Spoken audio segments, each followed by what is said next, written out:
Nos Domínios da Mediunidade, de André Luiz, capítulo 4, Ante o Serviço. Leve chamamento à porta provocou a saída de um dos companheiros da atitude de meditação para atender. Dois enfermos, uma senhora e um cavalheiro idoso, amparados por familiares, entraram, localizando-se num dos ângulos da sala, fora do circuito magnético. E o nosso orientador informou: são doentes a serem beneficiados. Logo após, um colaborador de nosso plano franqueou acesso a numerosas entidades sofredoras e perturbadas que se postaram diante da Assembleia formando legião. Nenhuma delas vinha até nós constrangidamente. Poderíamos dizer que se aglomeravam em redor dos amigos encarnados em prece, como mariposas inconscientes rodeando grande luz. Vinham barulhentas, proferindo frases desconexas ou exclamações menos edificantes. Entretanto, logo que atingidas pelas emanações espirituais do grupo, emudeciam imediatamente, como se fossem contidas por forças que elas próprias não conseguiam perceber. Atencioso, Aulus notificou: são almas em turvação mental que acompanham parentes, amigos ou desafetos a reuniões públicas da instituição e que se desligam deles quando os encarnados se deixam renovar pelas ideias salvadoras, expressas na palavra dos que vinculam o ensinamento doutrinário. Então, vamos lembrar que essa aproximação é por sintonia, pela vibração e não pela pessoa em si. E eles só conseguem encontrar, né, as pessoas quando a sintonia do encarnado entra na mesma vibração deles. Ou seja, quando baixamos a guarda por pensamentos ruins, tristeza, mágoa, ressentimento, ou por vícios, fumo, bebida, gula, enfim. Aí o desafeto é atraído ou pelo pensamento ou pelo vício. E ele continua, né? Modificado o centro mental daqueles que habitualmente vampirizam, essas entidades se veem como que despejadas da casa, porque, alterada a elaboração do pensamento naqueles a quem se afeiçoam, experimentam súbitas reviravoltas nas posições em que falsamente se equilibram. Ou seja, se ela se modifica, esse espírito não vai conseguir encontrar. Mas se o padrão mental continuar o mesmo, o reencontro é imediato após a saída do local de oração. Algumas delas, rebeladas, fogem dos templos de oração, como esse detestado temporariamente os seus serviços e armando novas perseguições às suas vítimas, que procuram até o reencontro.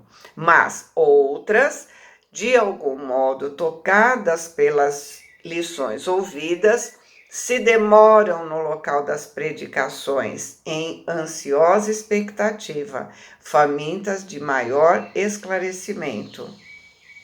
Essas serão ajudadas porque foram tocadas e outras porque foram convencidas a aceitar a ajuda. E aí começa a modificação. Hilário, que recebia surpresa semelhantes informações, perguntou curioso: porém, o que ocorre quando os encarnados não prestam atenção aos ensinamentos ouvidos? Sem dúvida, passam pelos santuários da fé na condição de urnas fechadas, impermeáveis ao bom aviso, continuam inacessíveis à mudança necessária. Mas esse fenômeno se repete nas igrejas de outras confissões religiosas? Sim, a palavra desempenha significativo papel nas construções do espírito. Sermões e conferências de sacerdotes e doutrinadores em vários setores da fé, sempre que inspirados no infinito bem, guardam o objetivo da elevação moral. O assistente meditou um instante e acrescentou: porém, se não é fácil cultivar a vida digna entre os homens, é muito difícil a criatura se habilitar à morte libertadora. Por quê? Ninguém muda só porque desencarnou. A gente tem sempre que lembrar disso.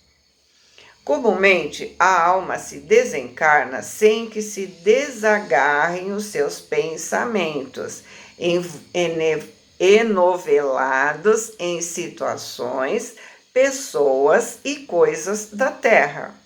Por isso, a mente continua encarcerada nos interesses quase sempre inferiores do mundo, cristalizada e enfermiça em paisagens inquietantes, criadas por ela mesma.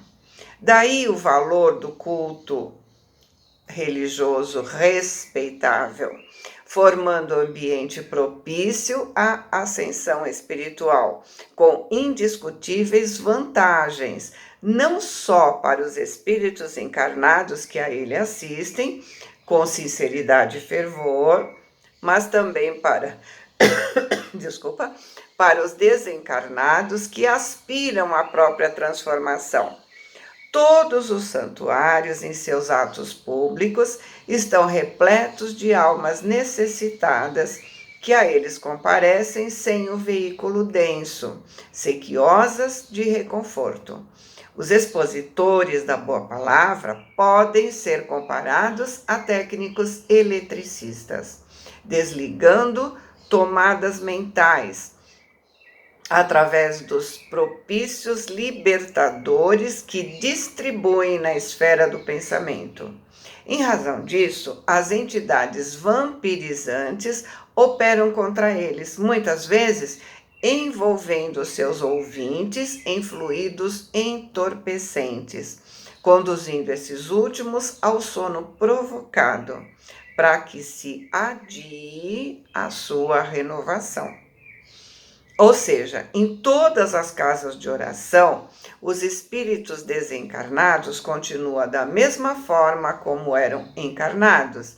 E os encarnados, se não quiserem se renovar, não vão conseguir receber as energias que qualquer casa de oração esteja transmitindo. Inclusive, esses irmãos podem fazer com que eles durmam durante a palestra. Portanto, é importante entrar em oração assim que começar a sentir sonolência. Doar ectoplasma para que o plano espiritual possa utilizar da melhor maneira possível, para mudar a sintonia, não permitindo a interferência desses espíritos menos iluminados. Se nas primeiras vezes não conseguir permanecer acordado, tudo bem, está ali recebendo auxílio, mas vai se conscientizando que está sendo dominado por aqueles irmãozinhos menos esclarecidos que não querem o seu crescimento, não querem a sua melhora. Então, ore por esses irmãos que estão a seu lado. Leia em voz alta algum texto edificante. Faça o evangelho no lar para mudar a vibração, até que, ao voltar à casa de oração, não sentirá mais sono. Pelo contrário, vai sentindo a melhora e automaticamente vai melhorando a vibração do entorno e, com isso, se desligando dessa influenciação ou fazendo com que quem está ao seu entorno se modifique também. Se isso não está acontecendo conosco, mas com uma pessoa que a gente convidou para ir em busca desse auxílio, nós devemos orar por ela até que ela tenha forças para se manter lúcida, acordada durante a palestra. Observando os irmãos retardados que se aproximavam da mesa num quase semicírculo, tive a ideia de usar o psicoscópio, de modo a examiná-los detidamente, ao que Aulus informou prestimoso. Não será preciso. Bastará uma análise atenta para a colheita de resultados interessantes, uma vez que os nossos amigos estampam no próprio corpo perispiritual os sofrimentos de que são portadores. Notei que o assistente não desejava alongar a conversa, de certo se preparando para colaborar nos trabalhos próximos, e por esse motivo aproveitei os instantes à nossa frente, especificando observações, junto aos companheiros menos felizes que se uniam estreitamente uns aos outros entre a angústia e a expectação. Pareciam envolvidos em grande nuvem ovalada, como nevoeiro cinza escuro, espesso e móvel, agitado por estranhas formações. Reparei o conjunto, notando que alguns deles se mostravam enfermos, como se estivessem ainda na carne. Membros lesados, mutilações, paralisias, ulcerações diversas eram perceptíveis a rápido olhar. Talvez porque Hilário e eu nos demorássemos em atencioso exame na posição de aprendiz em aula, um dos colaboradores espirituais da reunião se aproximou de nós e falou cordial. Nossos irmãos sofredores trazem consigo, individualmente, o estigma dos erros deliberados a que se entregaram. A doença, como resultante do desequilíbrio moral, sobrevive no perispírito alimentada pelos pensamentos que a geraram. Quando esses pensamentos persistem depois da morte do corpo físico. Mas adquirem melhoras positivas em reuniões de intercâmbio? Hilário perguntou espantado. E o interlocutor esclareceu: sim, assimilam ideias novas com que passam a trabalhar, ainda que vagarosamente melhorando a visão interior e assim estruturando novos destinos. A renovação mental é a renovação da vida. Então, vamos lembrar que a renovação do plano espiritual é menor do que a do encarnado, porque aqui é mais difícil. Aqui a nossa memória está apagada, estamos nos confrontando com situações criadas por nós mesmos e pelos outros encarnados que conosco estão criando essa situação há milênios e somos postos à prova. Meditei na ilusão dos que julgam que a morte é a livre passagem da alma em demanda do céu ou do inferno como lugares determinados de alegria e padecimento. Quão raros na Terra se capacitam de que trazemos conosco sinais de nossos pensamentos, de nossas atividades e de nossas obras, e o túmulo nada mais faz do que o banho revelador das imagens que escondemos no mundo sob as vestes da carne. Então, quando desencarnados, nosso verdadeiro eu está exposto. Então, nos obrigamos, somos obrigados a sermos diferentes. Mas aqui os encarnados não leem nosso pensamento. Então, nós achamos que estamos livres, Mas é aqui nesse planeta das ilusões que nós crescemos. Quando entendermos que somos herdeiros de nós mesmos, somos o produto de nossas escolhas, aí nós vamos começar a agir diferente. A consciência é um núcleo de forças em torno do qual gravitam o bem e os males gerados por ela mesma. E ali estaremos defrontados por vasta fileira de almas, sofrendo nos purgatórios diferenciados que lhes eram característicos. Nos aproximamos de triste companheiro, de macilenta expressão fisionômica, e Hilário, no impulso todo humano, perguntou: Amigo, como te chamas? E ele balbuciou: Eu? E num esforço tremendo e inútil para recordar alguma coisa, ele disse: Eu não tenho nome. E o colega, né, dominado de espanto, falou: Impossível? Todos nós temos um nome. Esqueci, me esqueci de tudo. E aí o companheiro da equipe de trabalho, né, que eles visitavam, disse: é um caso de amnésia a estudar. E Hilário, perplexo, perguntou: fenômeno natural?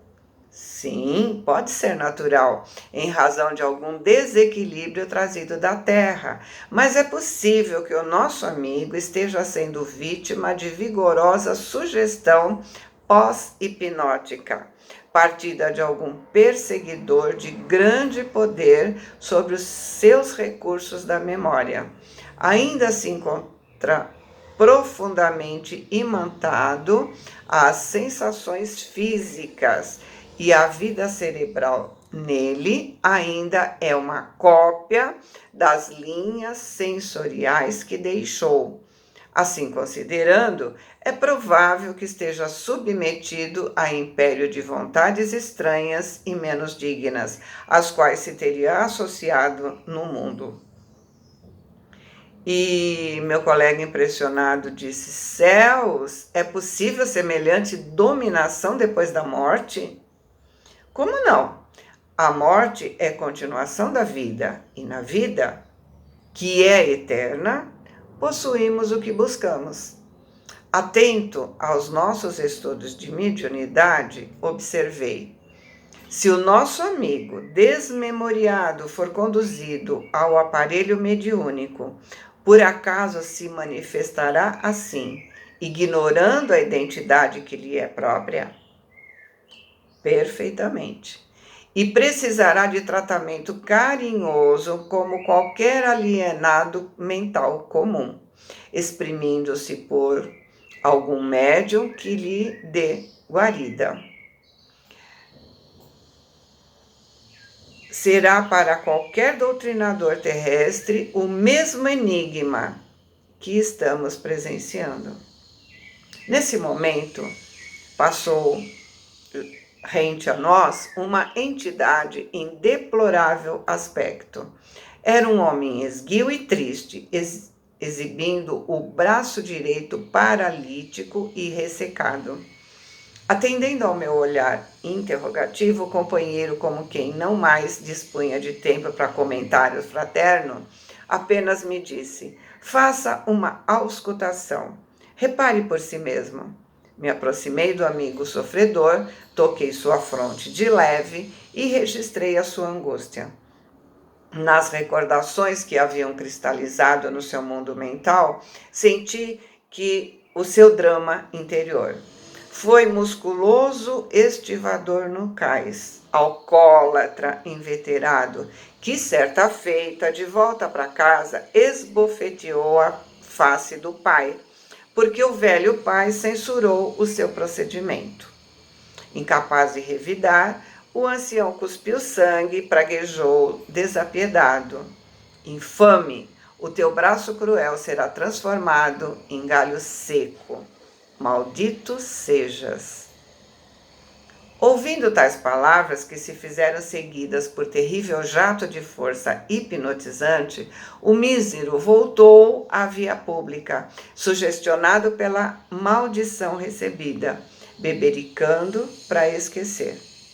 Cambaleante, foi vitimado num desastre de bonde, no qual veio a perder o braço. Sobreviveu por alguns anos, mas coagulando no próprio pensamento a ideia de que a expressão do pai teve a força de uma ordem vingativa a se implantar no fundo de sua alma, e por isso, ao desencarnar, recuperou o membro antes mutilado, a pender, ressecado e inerte, no seu corpo perispirítico. Enquanto refletia, o nosso orientador se reaproximou de nós e, percebendo quanto se passava, informou: é um caso de reajuste difícil, reclamando tempo e tolerância. E, afagando os membros do paralítico, acentuou: nosso amigo traz a mente subjugada pelo remorso com que ambientou nele mesmo a maldição recebida. Exige muito carinho para se refazer. Sem me despreocupar do tema que nos prendia a atenção, perguntei: se esse companheiro se utilizar da organização mediúnica, transmitirá ao receptor humano as sensações de que se acha investido? E o assistente explicou: sim. Refletirá no instrumento passivo as impressões que o possuem, nos processos de imanização em que se baseiam os serviços de intercâmbio. Sorriu bondoso e acrescentou: no entanto, não nos percamos agora nos casos particulares. Cada entidade menos equilibrada de quantas se acham reunidas aqui traz consigo inquietantes experiências. Observemos de um plano mais alto. E me conduziu à cabeceira da mesa, onde o nosso amigo Raul Silva ia começar o serviço de oração. E o que vai acontecer nós vamos ver no próximo capítulo. Boa semana, fiquem com Deus, amo vocês.